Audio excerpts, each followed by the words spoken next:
Hello friends, welcome to SSC coaching centre. दोस्तों, आज आपके लिए एसएससी सीजीएल पार्ट 2 है। तो चलिए स्टार्ट करते हैं। पहला क्वेश्चन, 6% वार्षिक साधारण ब्याज पर किसी धनराशि का कितने समय के लिए निवेश किया जाए ताकि मूल्य में 40% की वृद्धि हो जाए। कितनी वृद्धि हो जाए? देखिए, 40% की वृद्धि के लिए उसने बोला है। जब मूल्यधन नहीं मालूम हो तो आप मूल्यधन को 100 मान सकते हैं। अब जब आपने मूलधन 100 मान लिया है और उसमें 40% की वृद्धि हो जाएगी तो 140 हो जाएगी। तो 100 रुपये मूलधन था, 140 हो गया, ब्याज उस पर 40 रुपये का लगेगा। साधारण ब्याज का जो फॉर्मूला होता है, सिंपल इंटरेस्ट बराबर PRT/100। ये फॉर्मूला आपको सभी को पता है। मूलधन हमने 100 माना था, वो 140 हो गया, तो वृद्धि कितनी हो गई? 40 की। मतलब जो ब्याज है वो 40 रुपया है। प्रिंसिपल कितना है? 100 माना है। रेट कितना है? 6% का रेट है। टाइम निकालना है, बटे में कितना? 100। देखिएगा, 100 से 100 कट जाएगा, ठीक है। अब 6 से इसको कटाएंगे हम, तो 6 से ये कितनी बार में कटेगा? 6 6 36, 4 बचेगा, 4 नहीं कटेगा तो 4 ऐसे ही रहने दो, बटे में 6 आ जाएगा। अब 6/4/6 किसी भी ऑप्शन में नहीं है, इसका मतलब इसको काट के छोटा करना है। 2 से काटेंगे 2 बार में, 2 से काटेंगे 3 बार में। 6/2/3, 6/2/3, ये हो जाएगा आपके प्रश्न का बिल्कुल सही जवाब, ठीक है। चलिए, किस ऑप्शन में? ये देखिए, 6/2/3, 6/2/3 पहले ही ऑप्शन में दिया गया है। चलिए अब देखते हैं अगला सवाल। अगला प्रश्न है, रवि पहले 3 वर्षों के लिए 5% वार्षिक, अगले 2 वर्षों के लिए 8% वार्षिक और 5 वर्षों से आगे की अवधि के लिए 10% वार्षिक दर से कुछ धन पर होता है। यदि वह 7 वर्ष के अंत में कुल साधारण ब्याज 12,750 का भुगतान करता है तो उसके द्वारा लिया गया धन कितना था? देखिएगा, पहले के 3 वर्षों के लिए 5% वार्षिक, पहले के 3 वर्ष के लिए 5% वार्षिक और अगले 2 वर्ष के लिए 5% वार्षिक हो गया, ये 5% वार्षिक हो गया। अगले 2 वर्षों के लिए 8% वार्षिक, और जो टोटल धन है ना वो 7 वर्ष के लिए है। 7 वर्ष के अंत में साधारण ब्याज देता है वो। तो देखिएगा, 3 वर्ष ये है, 2 वर्ष ये हो गए, 3 और 2 कितने हो गए मिलकर के? 5 वर्ष। तो टोटल 7 वर्ष में से जब ये 5 वर्ष हो गए तो बचे कितना? 2 वर्ष। और 2 वर्ष के लिए क्या है? अवधि के लिए, यानी कि आगे की अवधि के लिए 10% वार्षिक है। यहां तो 5% हो गया, यहां 8 हो गया, और आगे की अवधि के लिए 10% वार्षिक है। मतलब जो 2 साल बचे हुए हैं उनके लिए 10% वार्षिक है। क्लियर है? 1 साल का रेट 5%, तो 3 साल का कितना? 15, 8 दूने का 16 और 10 दूने का 20, ठीक है। अब सभी को आप जोड़ लीजिए, कितना हो जाएगा? इनको सभी को हम जोड़ेंगे 51%। 51% हो गया ना, यानी कि हमारे पास ब्याज कितना है? 12,750 और प्रतिशत वैल्यू कितनी है? 51%। यानी 51% का मान हमें दिया गया है 12,750। 51% का 12,750 है, हमें क्या करना है? 100% का निकालना है, क्योंकि धन पूछ रहा है। धन कितना था, मतलब 100% का मान पूछ रहा है। कैसे निकालेंगे? 12,750 में इस 51 से डिवाइड कर देंगे 100% का मान निकालने के लिए, 100 से मल्टीप्लाई, ठीक है। चलिए 17 से कटाएंगे, 17 त्रिक का 51, 17 से इसको कटाएंगे, 17 पंजे 85, 17 छिक्के 102, 17 सत्ते 119, ठीक है। 17 से हम ये कटाएंगे तो 127 है ना, 17 त्रिक का 51 कटा, तो 17 से हम इसको भी कटाएंगे। तो 17 से जब हम इसको कटाएंगे, 17 पंजे 85, 17 छिक्के 102, 17 सत्ते 119, तो 127 में से 119 कट गया, ठीक है। 17 पंजे 85, 17 छिक्के 102, 17 सत्ते 119, तो 119 तक कट गया। 127 में से 119 कट गया, बचा कितना? 8। 8 में 5 लगाओगे 85, 17 पंजे 85 और 1 की 0, इतनी बार में तो ये कट गया है। चलिए अब ये 3 है, 3 से कटा के देखो क्या ये कटेगा? 3 दूने का 6, 1 बचेगा 15, 3 पंजे 15 कट गया और 1 0, 250 बार में कट गया। अब 250 का मल्टीप्लाई 1 से करोगे तो 250 ही रहेगा और 2 0 ही आ जाएंगे। यानी कि 25,000। सी ऑप्शन प्रश्न का बिल्कुल सही जवाब है। जो धन उधार लिया गया था वो कितना था? 25,000 था। ये आपके प्रश्न का बिल्कुल सही जवाब है। एसएससी सीजीएल की तैयारी कर रहे हो, ध्यान पूर्वक कीजिए, पेशेंस रख के कीजिए, ठीक है ना, क्योंकि जब तक आप सीखोगे नहीं एग्जाम में करोगे नहीं। सीखने की जरूरत है अभी आपको, तो थोड़ा सा टाइम निकाल करके सीखने की कोशिश करिए। अब देखते हैं अगला सवाल। अगला प्रश्न है, यदि 3:8 प्रोपोर्शनल x/12 है तो x का मान ज्ञात करें। यह प्रश्न भी एग्जाम में आता ही है। और मैं आपको एक चीज बताना भूल गया कि ये जो सभी प्रश्न है ये एसएससी CHSL 2023 के क्वेश्चन है। जितने भी क्वेश्चन मैं ये करा रहा हूं ये सभी एसएससी CHSL 2023 में, यानी कि पिछले ही साल के हैं, ज्यादा पुराने नहीं हैं। तो चलिए यहां पे इसको कैसे करते हैं। अनुपात का मतलब ध्यान रखना, मैंने पहले भी वीडियोस में बताया कि अनुपात का मतलब बटा भी होता है। आप इसे बटे में लिख सकते हैं, जैसे 3:8 है, आप इसे 3/8 लिख सकते हैं, ठीक है। प्रोपोर्शनल समानुपात का बराबर का साइन का मतलब होता है जहां ये 4 बिंदी हैं इनको आप बराबर लिख सकते हैं। अब x अनुपात 12 है तो आप इसे x के बटे में 12 लिख सकते हैं, ठीक है। ये मैं आपको पहले भी बता चुका हूं। कटा के छोटा कर लो पहले। 4 दूनी का 8, 4 त्रिक का 12, क्रॉस से मल्टीप्लाई हो जाएगा, 3 त्रिक का 9 बराबर 2 का मल्टीप्लाई x से तो 2x। और जो मल्टीप्लाई वाली संख्या होती है वो कहां जाती है? इधर बटे में, यानी कि 9 में हमें क्या करना है? 2 से भाग करना है, x का मान निकल के आ जाएगा। तो 9/2 आपको डायरेक्ट दिया गया है पहले बी ऑप्शन में। अगर आप इसे कटाएंगे तो दशमलव में आ जाएगा, लेकिन दशमलव में पूछा ही नहीं है, यहीं पे आंसर खत्म कर दिया गया, तो आपका आंसर आपको मिल गया। चलिए अब देखते हैं अगला सवाल। अगला सवाल है 25 और 45 का तृतीय अनुपात ज्ञात कीजिए। तृतीय अनुपात यानी कि ये आपका ए है, ये आपका बी है, और मान लीजिए कहीं ना कहीं सी आपको मालूम करना है तृतीय अनुपात, ठीक है। तो इसको तृतीय अनुपात कैसे मालूम करते हैं? आप यहां पे b² a, बस तृतीय अनुपात मालूम हो जाएगा। आपसे पूछा गया है, 2 वैल्यू दी गई हैं, ए और बी की, सी की पूछ रहा है, ये मान लीजिए। तो तृतीय समानुपाती ज्ञात करें तो दूसरी संख्या का स्क्वायर पहली से डिवाइड। तो दूसरी संख्या आपकी क्या है? 45, मतलब 45 का स्क्वायर करेंगे। स्क्वायर का मतलब है 2 बार गुना, 45 गुने 45। ए की वैल्यू है 25। अब इसको हल करना है, 5 से घटाओ 5 बार में, 5 से घटाओ 9 बार में, और 5 से इसको भी घटा दो 9 बार में। 9 × 9 कितना हो जाएगा भैया? 81 हो जाएगा, और पहला ही ऑप्शन सही जवाब है। अब देखते हैं अगला सवाल। अगला प्रश्न है, एक विद्यार्थी 20% अंक पाता है, 30 अंकों से अनुत्तीर्ण हो जाता है। दूसरा छात्र 32% अंक पाता है और जो आवश्यक अंक हैं उनसे 42 अधिक पाता है। तो अंक कितने थे? अधिकतम अंक कितने थे? ऐसा प्रश्न कभी भी रहे तो आपको दोनों तरफ पास बना लेना है, इधर भी पास और इधर भी पास। जो पहला विद्यार्थी है उसने 20% अंक प्राप्त किए हैं और फेल हो गया है 30 अंकों से। अगर इसको ये 30 अंक और मिल जाते तो ये फेल नहीं होता, ये पास हो जाता।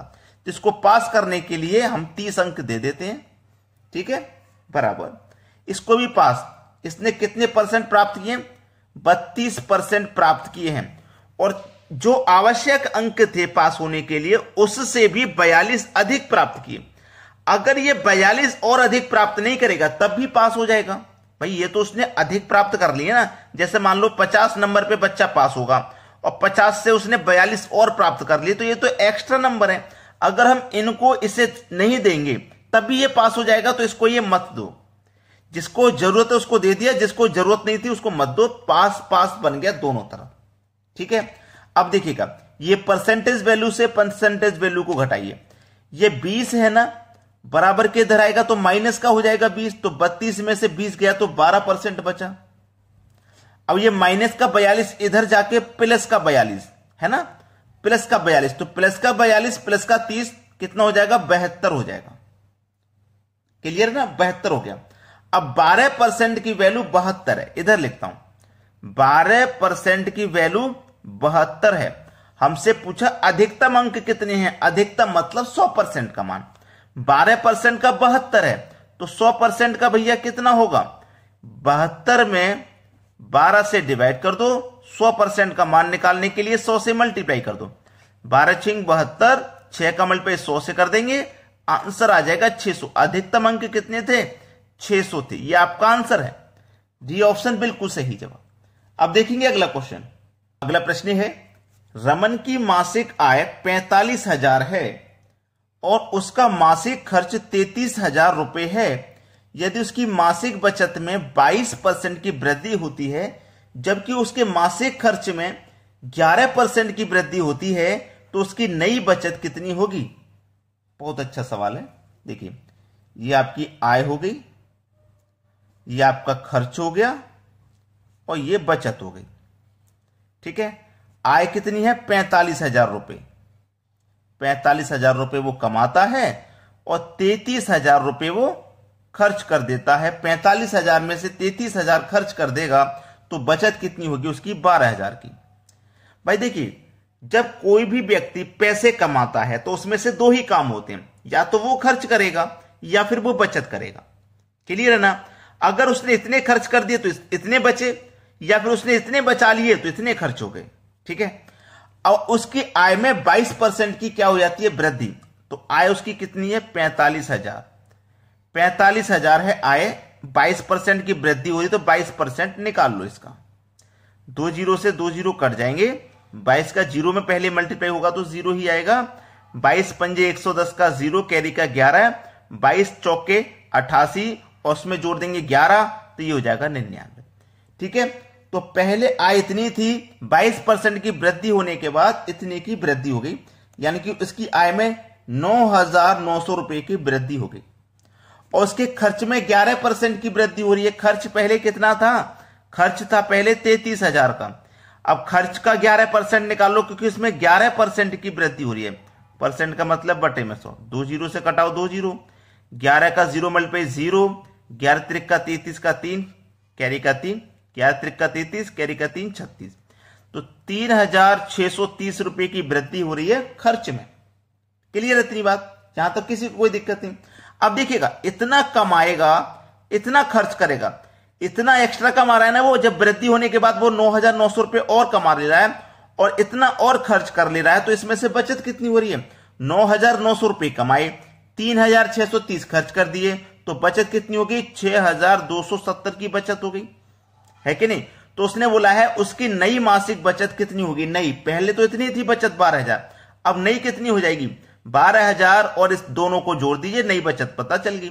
तो 12,000 में 6,270 जोड़ दो, 18,270 की उसकी बचत है, यानी कि डी ऑप्शन बिल्कुल सही जवाब है। नई बचत इतनी हो गई। अब देखते हैं अगला प्रश्न। अगला प्रश्न है, एक बेईमान दुकानदार क्रय मूल्य पर अनाज बेचने का दावा करता है लेकिन 1 किलो के स्थान पर 920 ग्राम ही तोलता है। उसका लाभ प्रतिशत ज्ञात करें।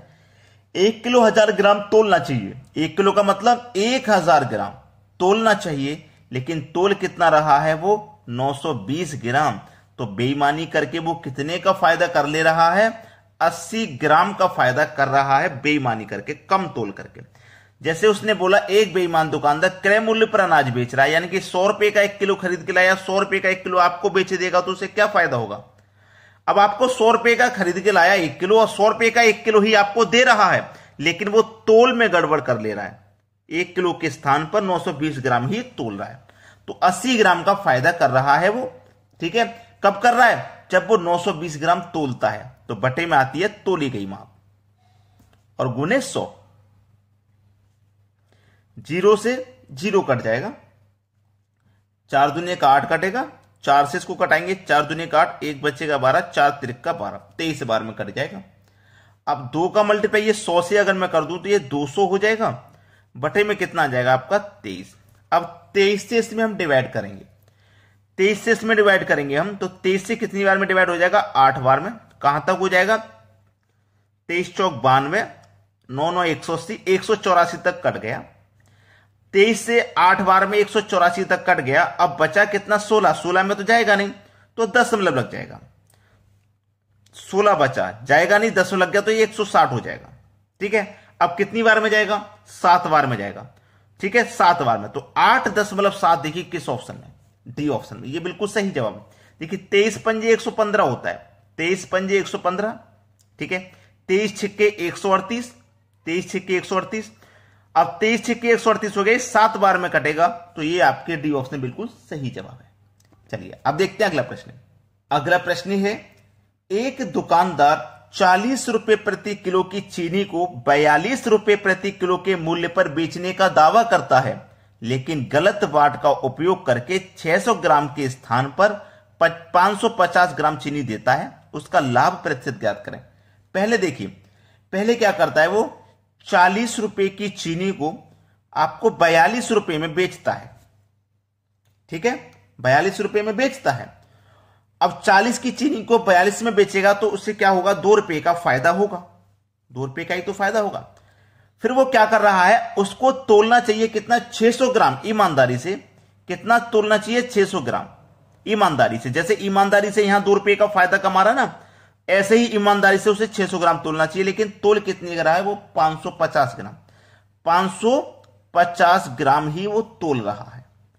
अब इस वाली वैल्यू को इस वाली वैल्यू से काट दीजिए, यानी कि पहली वाली वैल्यू को दूसरी वाली वैल्यू से कटा दीजिए, अगर कट जाएगा तो। ठीक है, चलिए 0 से 0 कैंसिल हो जाएगा, और ये 0 से ये वाला 0 कैंसिल हो जाएगा। ठीक है, ये कट जाएगा 2 से 2 बार में, और 2 से ये कट जाएगा 21 बार में।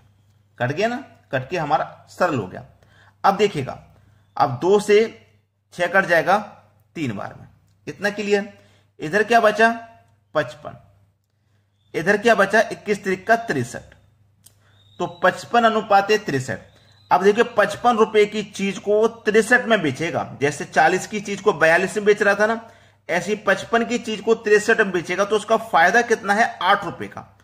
फायदा हो चाहे नुकसान, भाई क्या कह रहा हूं मैं, फायदा हो चाहे नुकसान, हमेशा कॉस्ट प्राइस पे निकलता है, तो ये आपका कॉस्ट प्राइस का काम कर रहा है। 55, 8 रुपए का फायदा कब हो रहा है, 55 गुने क्या कर देना, बस 100 कर देना। सवाल यही खत्म हो जाएगा आपका। इसको हम कटा लेंगे, 5 से कटाएंगे 11 बार में, 5 से इसको कटाएंगे 20 बार में कटेगा। अब 20 बार में 8 दूनी 16 और 1 0, 160 हो गया दोनों का मिल पे। बटे में क्या है आपका 11, 11 से कटाओ, 11 कम 11 कटेगा, 5 बचेगा 50, 11 चौके 44 नहीं जाएगा, 6 बचेगा 60, 11 पंजे 55। 14.5 देखिए किस में है, 14.5, 14.5 बी ऑप्शन बिल्कुल सही जवाब है। अब देखेंगे अगला सवाल। अगला प्रश्न है, एक विक्रेता एक निवेश पर 10% लाभ अर्जित करता है, लेकिन एक निवेश पर उसे 10% की हानि होती है। यदि दोनों निवेश 1:3 के अनुपात में हैं, तो हानि या लाभ क्या होगा, यह बताइए। 1:3 के अनुपात में है। ठीक है, अब देखिएगा, इसे आप 100 मान लीजिए, इसे आप 300 मान लीजिए। क्यों मान लीजिए, 1:3 है ना। अब ये 100 होगा, ये 300 होगा। 100 से इसको काटा, 100 1 कम 100, 100 से इसको काटा 3 बार में, तभी तो 1:3 बन गया, तभी तो बना 1:3। ठीक है, अब देखिएगा, पहले वाली वस्तु पर 10% अर्जित करता है वो अधिक, तो 100 पे 10% अधिक अर्जित करेगा। जैसे मान लो 100 है, उस पर हमने 100 का 10% अर्जित किया, तो 110 अर्जित करेंगे, तो कितने का फायदा, 10 का। तो इस पर पहले वाली वैल्यू पे कितने का प्रॉफिट हो जाएगा, 10 का। ठीक है, जो दूसरी वाली वैल्यू है उस पर क्या करेंगे, 10% की हानि। भाई उस पर क्या करना है, 10% का लॉस। अब देखिए 300 रुपए की चीज है, इसका 10% का लॉस हम निकालेंगे। 300 का 10% निकाल लो भाई, परसेंट का मतलब बटे में 100, 2 0 से 2 0 क्या, 3 दामे 30, तो कितने का लॉस है हमारे पास, 300 रुपए की चीज पर 30 रुपए का लॉस है कि नहीं, 30 रुपए का लॉस है। अब लॉस को क्या करते हैं, माइनस दिखाते हैं, और प्रॉफिट को प्लस। भाई प्रॉफिट है तो हम प्लस में जाएंगे, और लॉस है तो नुकसान में जाएंगे, तो उसमें माइनस का साइन होता है। अब ये 10 और ये 30 दोनों को जोड़ लीजिए, तो माइनस के 30 में से प्लस का 10 जाएगा, तो 20 बचेगा, है ना, 20 बचेगा कि नहीं, 20 बचेगा। अब 20 बचेगा, प्रॉफिट हो चाहे लॉस, हमेशा कॉस्ट प्राइस पर निकालते हैं। लेकिन यहां याद रखना, हमने इन दोनों वैल्यूज को जोड़ा है, तो इन दोनों वैल्यूज को भी जोड़ेंगे, तो 100 और 300 मिलकर के 400, यानी कि कुल मिलाकर के दोनों का योग यहां 400 है। दोनों का प्रॉफिट और लॉस का योग कितना है, 20 है। समझ में आया। और प्रतिशत के लिए 100 से मल्टीप्लाई कर दीजिए, 2 0 से आप 2 0 ये कटा दो, 4 पंजे 20 कटा दो, 5% आपके प्रश्न का सही जवाब है। 5% बिल्कुल सही जवाब है आपके प्रश्न का। तो उसने बोला था हानि या लाभ क्या होगा, भाई हानि होगी या लाभ होगा, क्या होगा, 5% की हानि होगी। क्यों होगी हानि, क्योंकि जब हमने इन दोनों का अंतर किया था तो माइनस के 30 में से प्लस का 10 घटाया तो माइनस का 20 आया, और माइनस में आने का मतलब क्या है, हानि होगा, तो 5% का हानि होगा। सी ऑप्शन बिल्कुल सही जवाब है। समझ में आ गया सभी को? चलिए अब देखते हैं अगला सवाल। अगला प्रश्न है, एक विक्रेता किसी वस्तु पर 10%, 20% और 30% की क्रमिक छूट देता है, वस्तु पर एकल छूट क्या होगी? देखिएगा, इसको करने का तरीका है a प्लस बी प्लस का ए बी बट्टे 100। ये फॉर्मूला मैंने आपको पहले भी बताया है। ये आपका ए हो गया और ये आपका बी हो गया, और ये होता है आपका सी। तो पहले ए और बी ही लेंगे। ए आपका 10, अब ये छूट है ना, तो छूट का मतलब माइनस का 10, ठीक है, माइनस का 10। और ये बी आपका, ये भी छूट है, तो ये माइनस का 20।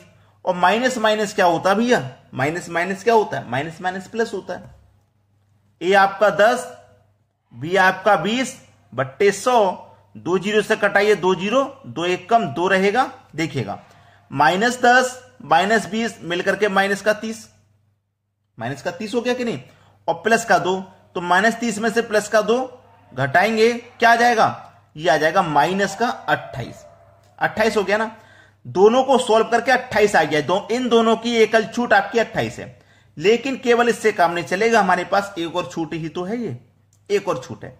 दोनों को मिलाकर के कितना आ गया, माइनस 28 है ना, दोनों को मिला के, तो ये हो गया आपका ए का मान।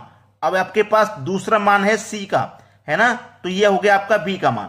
पहले क्या करते हैं, दोनों को सॉल्व कर लो। दोनों को सॉल्व करने के बाद इतना आंसर आ गया, दोनों को मिला के एक छूट बन गई, ये है ना, एक बन गई दोनों को मिला के। अब दूसरी कितनी है, 30, तो इसको भी सरल कीजिए, है ना, इसको भी सरल करना। तो कैसे करते हैं, यहीं पे कर लो।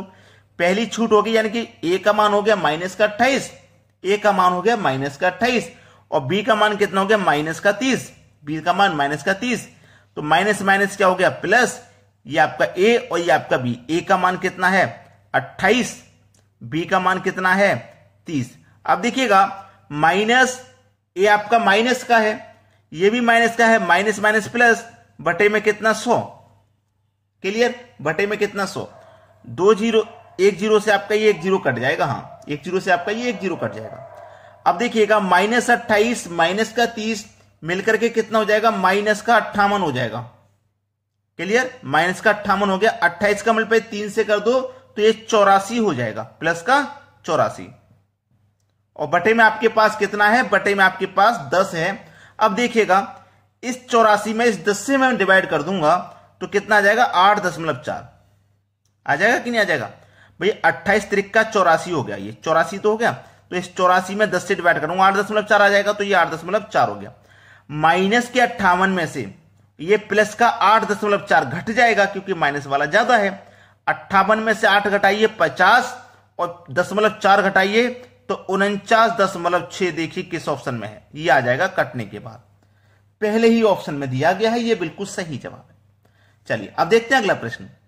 अगला प्रश्न है, शोभा ने 10% और 5% की 2 क्रमिक छूट प्राप्त करने के बाद 5130 रुपए में एक साड़ी खरीदी। साड़ी का अंकित मूल्य क्या है, अंकित मूल्य मतलब मार्क प्राइस क्या है, ठीक है, मार्क प्राइस पता करना है। जो भी मार्क प्राइस है उस पर पहले उसे 10% की छूट मिली, तो जो भी मार्क प्राइस होगा अपने आप में 100% होगा, उस पर हमें 10% की छूट मिलेगी, मतलब हम उसे 90% में खरीदेंगे। परसेंट का मतलब बटे में 100।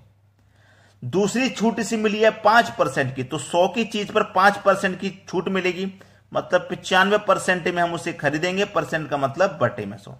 अब खरीद कितने में रहे, ये दोनों छूट मिला के कितने में खरीदना, हम उसे 5130 रुपए में खरीद रहे हैं।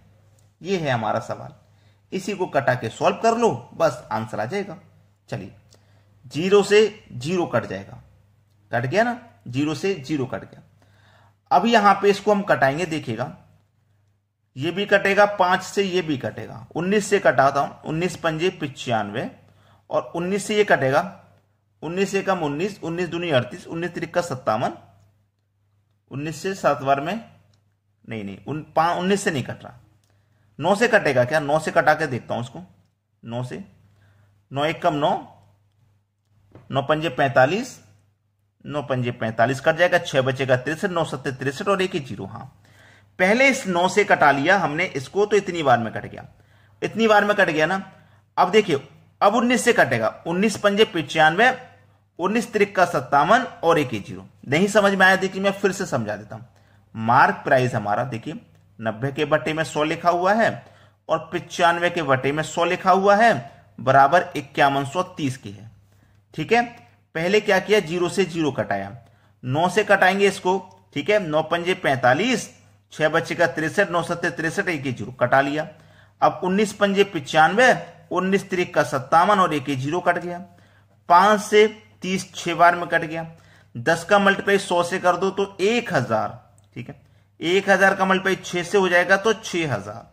मार्क प्राइस कितना आ गया, मार्क प्राइस आ गया 6000, यानी कि अंकित मूल्य क्या है, अंकित मूल्य 6000 रुपये। डी ऑप्शन बिल्कुल सही है, अंकित मूल्य 6000 है, लेकिन इसको 10% और 5% की छूट देने के बाद इतने रुपए में वो साड़ी मिल रही है। क्लियर है, लेकिन उसका अंकित मूल्य 6000 है। चलिए अब देखते हैं अगला सवाल। अगला प्रश्न है, एक खिलौना का अंकित मूल्य 600 रुपये है। अंकित मूल्य मतलब मार्क प्राइस जो है वो 600 रुपये है। एक दुकानदार इस खिलौने पर 4% की छूट देता है और फिर भी 28% का लाभ अर्जित करता है। खिलौने का क्रय मूल्य याद कीजिए। क्रय मूल्य मतलब कॉस्ट प्राइस याद कर लेना है। चलिए, जो भी मार्क प्राइस होगा वो अपने आप में 100% होगा। अगर प्रॉफिट है तो प्लस, लॉस है उस पर तो माइनस। ठीक है, तो प्लस माइनस होता है प्रॉफिट और लॉस। कॉस्ट प्राइस क्या होता है, 100 होता है। अगर प्रॉफिट है तो प्लस कर देंगे, लॉस है तो कॉस्ट प्राइस में से आप क्या कर दोगे, माइनस कर दोगे। क्लियर इतनी चीज भाई, यहां तक किसी को कोई दिक्कत नहीं होनी चाहिए। अगर प्रॉफिट है तो प्लस और लॉस है तो माइनस कर देंगे। तो यहां पे क्या दिया गया हमें, एक दुकानदार उस खिलौने पर 4% की वो छूट दे रहा है। छूट दे रहा है ना, 4% की छूट, तो 4 को माइनस कर देंगे 100 में से। ठीक है, अब इसको हल करिए। 100 प्लस माइनस क्या दे रखा है, हमें दे रखा है 28% का लाभ कमाना है। अंकित मूल्य पर 40% की छूट देने के बाद 28 का लाभ, तो 100 में हम 28 को जोड़ देंगे तो 128। ठीक है, और 128 हो गया। यहां 100 में से 4 घटा देंगे तो 96 हो जाएगा। अब देखिए कटेगा ये किस संख्या से, किससे कटेगा भाई, हमें ये तो करना है, इसको कटाना ही तो है। कौन सी संख्या से कटेगा, चलिए यहां पे मैं इसको बताता हूं। 8 से कटेगा क्या, 8 से भी कटेगा क्या, चलिए 8 एकम 8, 4 बचेगा 48, 8 छिंग 48, 8 एकम 8, 1 बचेगा 16, 8 दूने का 16, यानी कि 16 अनुपात 12, यानी कि ये 16 है और ये आपका 12 है। अब इसको भी मैं कटा देता हूं, 4 चौके 16, 4 त्रिक का 12, यानी कि 4 अनुपात 3 आ गया। तो मार्क प्राइस 4, कॉस्ट प्राइस 3। देखना, mark price 4, cost price 3, cost price 3। अब हमें देखिए ऊपर कोई वैल्यू दे रखी है, अंकित मूल्य 600 रुपये है, मतलब मार्क प्राइस 600 है। मार्क प्राइस की वैल्यू अनुपात में 4, रियल में 600, तो 4 से 600 कितने गुना पर है, आप बोलेंगे 150 गुना। कॉस्ट प्राइस की वैल्यू कितनी है, 3 है। जब ये आपके पास 150 गुना है तो ये भी तो आपके पास 150 गुना होगा कि नहीं होगा।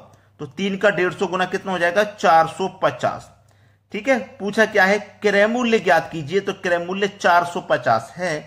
सी ऑप्शन बिल्कुल सही जवाब हो जाएगा। अब देखेंगे अगला सवाल। अगला प्रश्न है, एक दुकानदार अपने माल को क्रय मूल्य से 80% अधिक मूल्य पर अंकित करता है और अंकित मूल्य पर 48% की छूट देता है। इसका हानि या हानि प्रतिशत ज्ञात कीजिए। चलिए, एक फॉर्मूला मैंने आपको अभी बताया था, ए प्लस बी प्लस का ए बी बट्टे 100, सभी को याद है ना। ये आपका ए का मान है, ये आपका बी का मान है, सभी को याद है। अब देखिए 80% अधिक मूल्य अंकित कर रहा है, यानी कि फायदा होगा, अधिक का मतलब फायदा होगा, तो ए आपका प्लस का रहेगा। यहां पे छूट दे रहा है तो बी आपका माइनस का रहेगा, माइनस का 48। प्लस माइनस क्या होता है भैया, माइनस होता है। ए आपका 80 है, बी आपका 48 है, बटे में कितना भैया 100 है फॉर्मूले के अकॉर्डिंग। सीधा सीधा 0 से 0 कट जाएगा, सीधा सीधा कटा रहे हैं। 80 में से 48 को माइनस कर दो, 32 आ जाएगा, माइनस 48 का मल्टीप्लाई 8 से कर देंगे तो 192 हो जाएगा, बटे में कितना भैया, अभी रुको 192 नहीं, अभी यहां रुको, यहां पे मैं क्या करूंगा, पहले 192 आ गया ना, ठीक है, मैं 8 8 64, नहीं अभी नहीं, ये कटने के बाद है, 1 मिनट, पहले इनका मल्टीप्लाई करूं मैं। 8 8 64 का 4, कैरी का 6, 8 चौक 32 और 6 38 है ना। तो ये 384 आएगा। इसमें हम क्या करेंगे, 384 आ गया ना, 384 आ गया, और ये हमारे पास क्या है 10 है, बटे में कितना 10।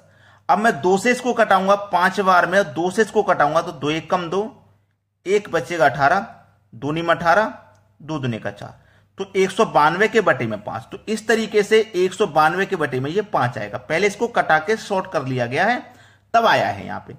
अब मैं आपको ये चीज बताऊंगा नहीं तो आप कंफ्यूज में पड़ जाओगे कि सर ने ये कैसे ले लिया, इसलिए मैं आपको पूरी बात बताऊंगा, ठीक है ना। अब इसको सरल कीजिए। पहले 5 का मल्टीप्लाई 32 से होगा, है ना, 5 का मल्टीप्लाई 32 होगा, तो 5 का मल्टीप्लाई 32 से करेंगे 160, उसमें से माइनस करेंगे 192, तो 5 का मल्टीप्लाई 32 से करो 160, माइनस करेंगे 192, और बटे में कितना आ जाएगा 5 आ जाएगा। 160 प्लस का माइनस का 192, 192 से में 160 घटेगा तो माइनस का 32 बचेगा, क्योंकि माइनस की संख्या ज्यादा है। बटे में कितना 5, 5 से कटाओ 5 छिक्के 30, 2 बचेगा, 2 नहीं जाएगा तो बटे में 5। 6.2/5 किस ऑप्शन में है, 6.2/5 डी ऑप्शन में दिया गया है। यह प्रश्न का बिल्कुल सही जवाब है। अगर आपने वीडियो तो पूरा देख लिया लेकिन लाइक का बटन नहीं दबाया तो लाइक का बटन दबा दीजिए। मैं आपके लिए ऐसे ही पार्ट वाइज एसएससी सीजीएल की क्लास लेता रहूंगा। यह आज आपका पार्ट 2 है। अगर आपने पार्ट 1 नहीं देखा है भाई, पार्ट 1 से स्टार्ट करिए, पार्ट 2 देखिए, पार्ट 3 देखिए, तभी तो आपकी एसएससी सीजीएल की तैयारी अच्छे से होगी। सभी क्वेश्चन आएंगे एग्जाम में, याद रख लेना, जितने मैं करा रहा हूं इसमें से एग्जाम में पेपर फंसेगा। और पार्ट वाइज में वीडियो बना रहा हूं, अलग से प्लेलिस्ट है, ढूंढने की जरूरत नहीं है। एसएससी सीजीएल यहां लिख देता हूं, एसएससी सीजीएल, ठीक है, 2024 इस नाम से प्लेलिस्ट है, जिसमें से नया प्लेलिस्ट बनाया है, बिल्कुल कल ही बनाया है, तो नया प्लेलिस्ट है, उसमें आपको और वीडियोस नहीं मिलेंगे, सिर्फ यही वीडियोस मिलेंगे जो एसएससी सीजीएल 2024 के लिए हैं, और वो भी पार्ट वाइज हैं। तो पार्ट वाइज आप देखोगे तो सारे वीडियोस क्लियर हो जाएंगे। ठीक है दोस्तों, धन्यवाद।